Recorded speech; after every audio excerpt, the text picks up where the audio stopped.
Good morning, everyone. Dr. Victoria Scarbo here, speaking to you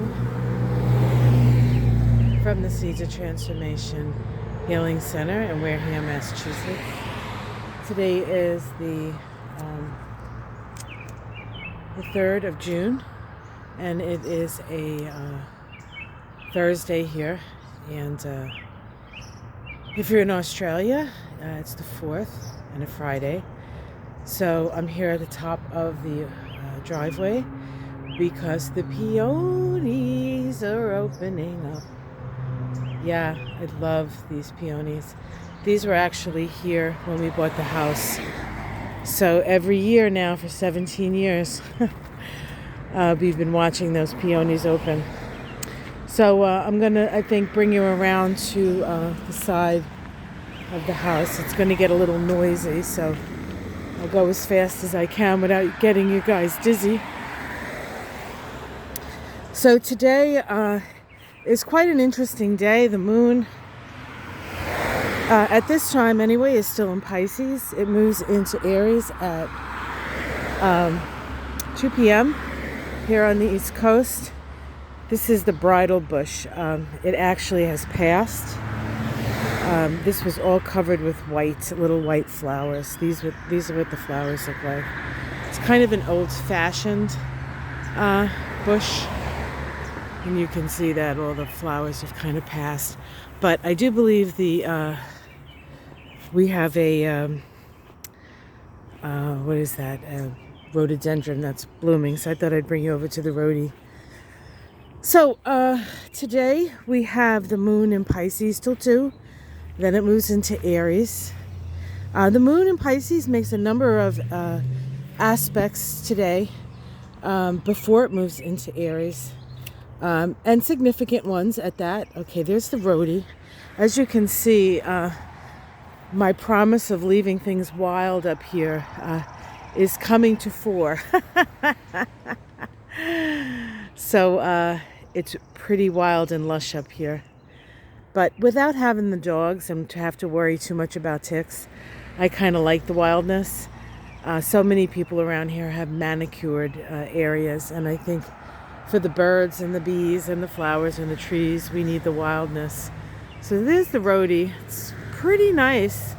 It's been struggling the last couple of years. I have to get in there because there's honeysuckle and roses and all kinds of things that are sort of I think maybe strangling it a little bit, but and then I think the change in climate has affected it because I think it gets a little too hot, a little too fast for this poor thing. But it looks pretty nice this year, so I'm going to get a little closer for you guys without falling over. Yes, the art project that's still sitting there. Isn't that lovely? Michael and I were driving around yesterday. We actually picked up a new rose to put in the rose garden. We've decided that our little rose garden is sort of a memorial rose garden. And he lost his mom in 2015. The little roses are coming up now. So this whole yard is going to smell like wild roses soon. Anyway, he lost his mom in 2015. She's a lovely, lovely woman, and what a joy to have as a mother-in-law. I mean, mother-in-laws always get a bad rap, but I can't say one bad thing, really, about my mother-in-law. She was such a lovely person. And, of course, she's still with us in spirit, and, we still feel her around us. Whenever we go to Dunkin' Donuts and eat donuts, we think of her. We don't eat too many donuts, though. Not because we don't want to think about her, but because donuts are really healthy for you. Anyway, so we bought her a new rose. Oh, this is kind of a little messy over here. So I'm going to try to just show you the pretty stuff. Here you go. Who else has these beautiful flowers next to their garbage, right? We have to figure out how to make that garbage be less evident. All right, so, yeah, it looks like somebody has to come up here with we have this rice plant here, which kind of takes over everything and shades a lot of stuff out. So we're going to have to cut that down. That's on the list of things to do. So anyway, as I was saying, we bought this rose, and she always loved yellow roses. And years ago, he bought her a yellow rose that she had in her yard. They ended up having to sell the house, so the rose stayed. But we decided we were going to get a climbing yellow rose for her. And we went out yesterday to do that. And the yards, oh my God. You know, we live in a really beautiful area. There's still a lot of farmland here in the next couple of towns, Rochester and Acushnet. It's just so lovely. I mean, you think my yard is beautiful. These places are gorgeous. You know, old stuff, old growth, really lovely.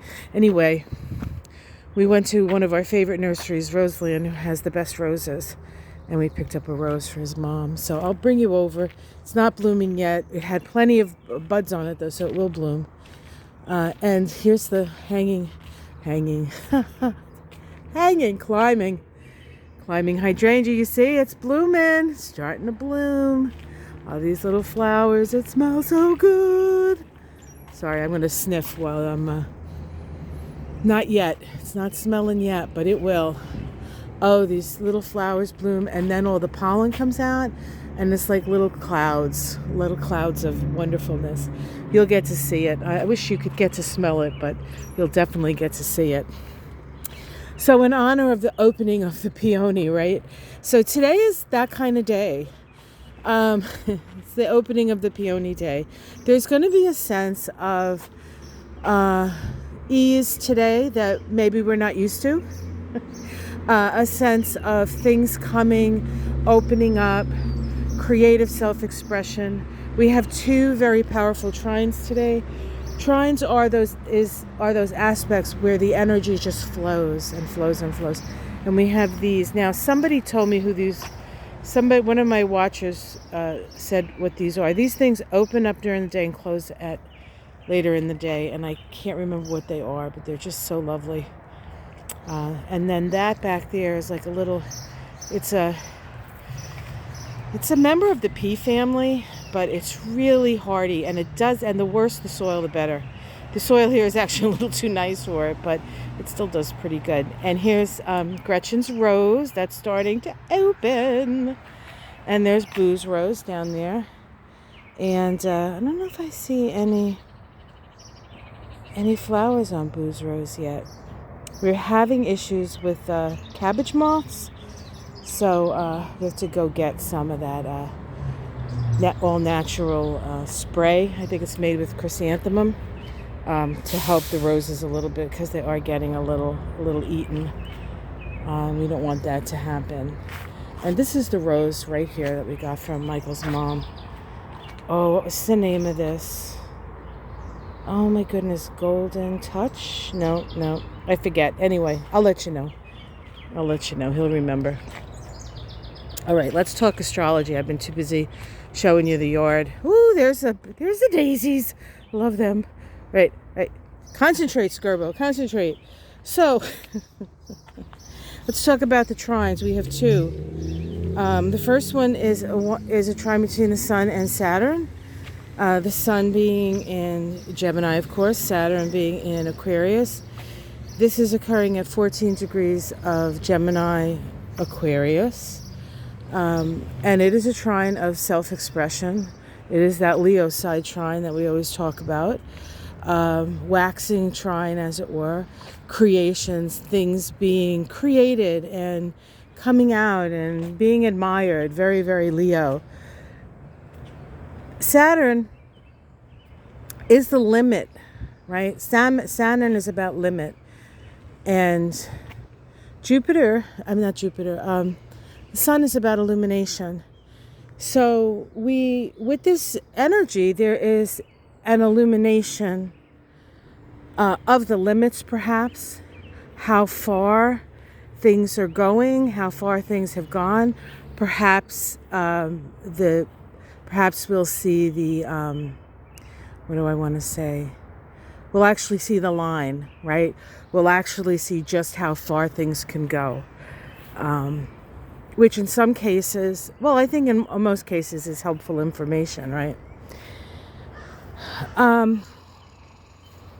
It is an energy of communication because of the Gemini.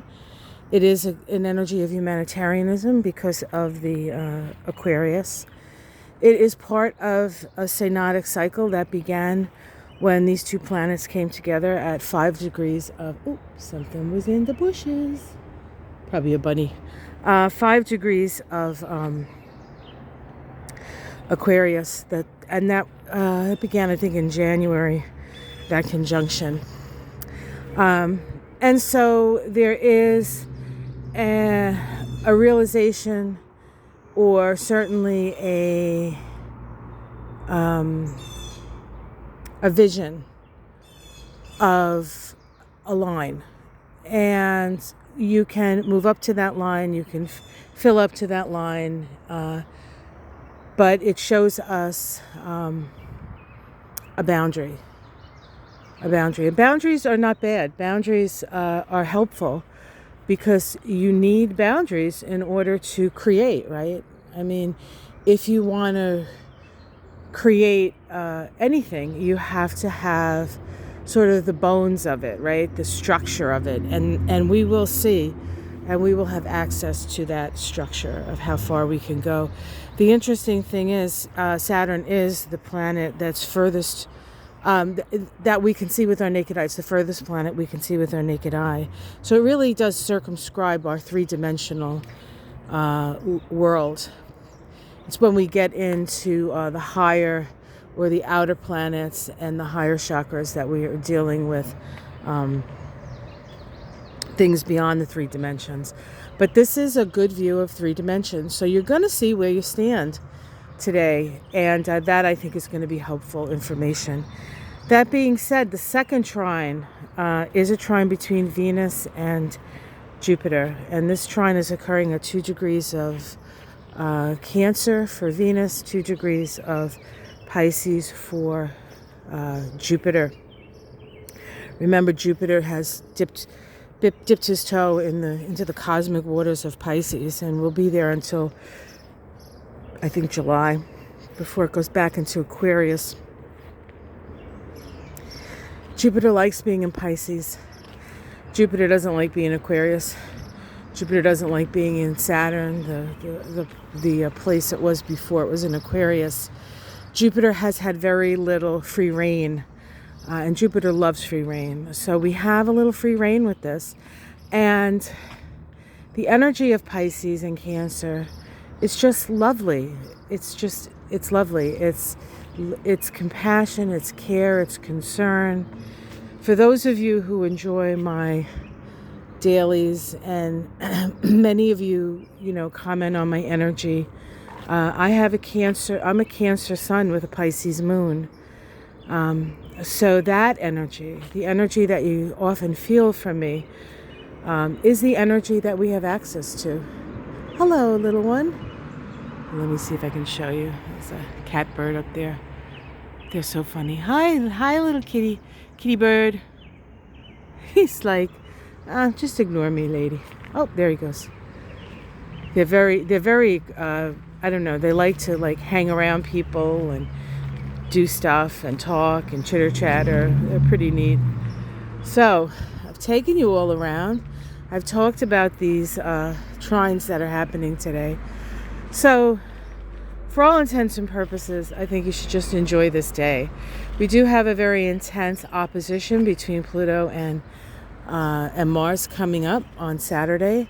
That is going to be intense. There's something in the outer world that usually occurs at that time. But I think these trines that we have today will mitigate that some. I was listening to Achubaba, whom I absolutely adore.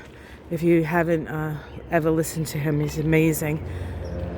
Astrologer, he does a lot of the ancient astrology, right? But very, very learned, very, very tapped in, and just another Cancer, just a lovely energy. So he talked about that. If you want to check out his, I think think it's his June astrology. All right, guys. Well, have yourself a great day. Like and subscribe. Enjoy this, the energy that's around us, and breathe and be.